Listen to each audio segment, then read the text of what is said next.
Hello friends, நான் இன்றைக்கி உப்பு சீடை பண்ண போகிறேன். உப்பு சீடைக்கு வந்து ஒரு கப்பு அரிசி மாவு எடுத்துருக்குறேன். இது உளுந்து கருப்பு உளுந்து இதை வறுத்து பவுட்ரு பண்ணி எடுத்துக்குவேன். இது உப்பு, அதுக்கு தேவையான உப்பு, வெள்ளை எள், வெண்ணெய் 2 ஸ்பூன் வெண்ணெய். இது எப்படி செய்கிறதுன்னு நான் சொல்கிறேன். ஃபஸ்ட்டு அரிசி மாவு ஒரு கப்பு போட்டுக்கிறேன். இது நான் அரிசி ஊற வச்சு 2 மணி நேரம் ஊற வச்சு துணியில் ஆற வச்சு மிக்சியில் போட்டு அரைச்சி ஜலிச்சு இட்லி போனியில் ஆவி போட்டு 2-3 நாள் காய வச்சு அது ஒரு ஜலிச்சு ஒரு டப்பாவில் எடுத்து வச்சிங்கன்னா நீங்கள் எப்போ வேணாலும் செய்யலாம். எது வேணாலும் செய்யலாம். இடியாப்பம் செய்யலாம், புட்டு செய்யலாம், இந்தமாரி சீடு செய்யலாம், முறுக்கு செய்யலாம், இதெல்லாம் செய்யலாம்.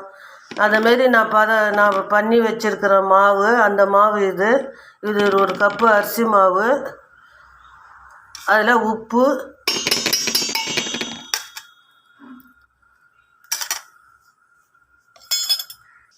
சிறுந்தீயில் இந்த வெள்ளை எள்ளை வறுத்து அதில் கொட்டிக்கணும். சிறுந்தீயில் வறுக்கணும். ரொம்ப வறுத்தா இது தீஞ்சிடும். சும்மா படன்னு வெடிக்கும் போதே எடுத்து கொட்டிடணும்.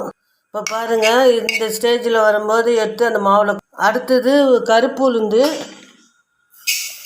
இது வாசனை வர வரைக்கும் வறுத்துட்டு உங்களுக்கு மிக்சியில் அரைச்சி ஜலிச்சு பவுட்ரு பண்ணிவிட்டு நான் உங்களுக்கு காமிக்கிறேங்க. இதில் 2 ஸ்பூன் போடணும். இது வறுத்து அரைச்சி பவுட்ரு ஜலிச்சு இந்த உளுந்து மாவு 2 ஸ்பூன் போட்டு நான் உங்களுக்கு காமிக்கிறேன். இது கூட இந்த வெண்ணெயும் போட்டுக்கலாம்.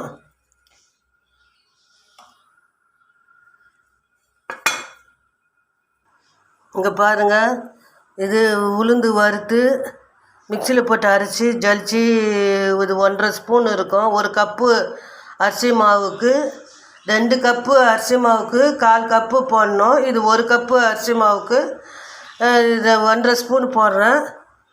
உளுத்த மாவு போட்டு இது நல்லா பிசைஞ்சிக்கலாம். நான் பிசைஞ்சிட்டு உங்களுக்கு காமிக்கிறேன்.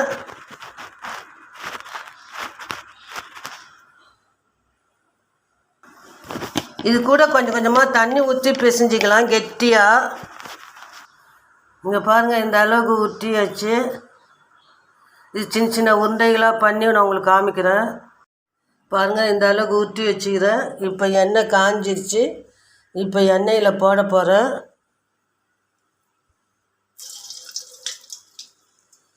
நான் எண்ணெயில் போட்டுட்டு வறுத்துட்டு நான் உங்களுக்கு காமிக்கிறேன்.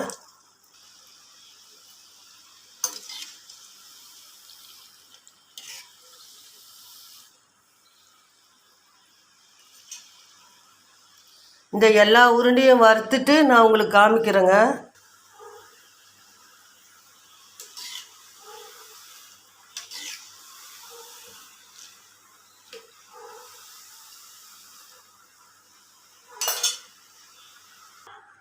இங்கே பாருங்கள், உப்பு சீடை ரெடி ஆயிடுச்சு. நீங்களும் ட்ரை பண்ணி பாருங்கள். ஷேர் பண்ணுங்கள், லைக் பண்ணுங்கள், சப்ஸ்கிரைப் பண்ணுங்கள். தேங்க்யூ.